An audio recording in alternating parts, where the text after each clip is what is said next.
Hello, I'm Malcolm Cox, and I'm on sabbatical, which means that I'm going to be doing lots of reading. And to make sure I get the most out of my reading, I'm going to post about things I'm learning, and I'd like your comments on the things I've been reading and learning, because I'll learn more that way. One of the books I'm reading is by a good friend of mine, Douglas Jacoby. There's his picture. And the book in question is What's the Truth About Heaven and Hell? So, light reading for my sabbatical there. Now, in chapter 2, called The Lens of Eternity, Doug deals with the question of conditionalism. Conditionalism is the idea that perhaps the human soul is not innately immortal, but it's something that God donates to it. It appears in Genesis that Adam and Eve were not given the promise of immortality.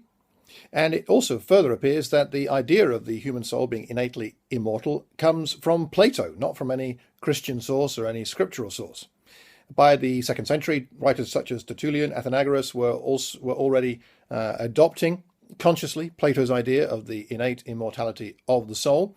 And it appears that it affected the church, certain streams of church history, for a long time subsequently, and even today. But is it actually correct? Is it true?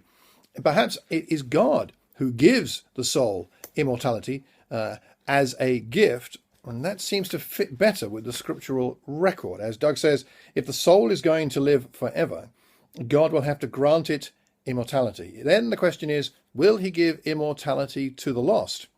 That is, will he keep them existing forever for the purpose of punishment, or will their punishment ever come to an end? Now, that's something we're going to return to as we go through the book, as a theme, as a question. But I wonder what you thought about this particular issue of the immortality of the soul. Is it innate? Is it something that we have? Or is it a donation from God? What do you think?